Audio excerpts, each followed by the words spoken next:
tinanggap na po ng programang Real Time ang prestiyosong George Foster Peabody Award sa New York para sa dokumentaryong Salat. Ito na ang ikatlong pagkakataon para sa GMA News and Public Affairs at sa Pilipinas, nagawaran ng Peabody. Balitang hatid ni Vicky Morales. Program Manager Noel Kuaning will accept the award. Tinanggap ng programang Real Time ng GMA News TV ang prestigyosong George Foster Peabody para sa dokumentaryong Salat.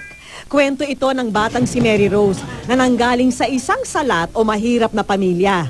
Dumalo sa awarding ceremony sa Waldorf Astoria sa New York ang mga nasa likod ng dokumentaryo. We are very much honored to receive another Peabody Award. This award is for all the children in the world who are victims of malnutrition.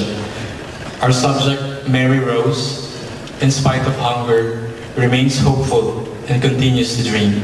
Mabuhay ang Pilipinas. Thank you. Isa ang Real Time sa dalawa lamang sa Asia na pinarangalan ng Peabody ngayong taon. Unang ginawaran ang GMA Network ng Peabody Award noong 1999 para sa mga dokumentaryo ni Jessica Soho na Kidneys for Sale at Kamao sa Eyewitness at ang dokumentaryo ni Jay Taruk tungkol sa child labor sa Brigada 7. Ang ikalawang Peabody Award ay para naman sa dokumentaryo muli ng Eyewitness na Ambulansyang Depaa ni Cara David.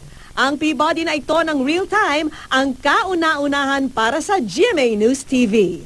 Vicky Morales, GMA News.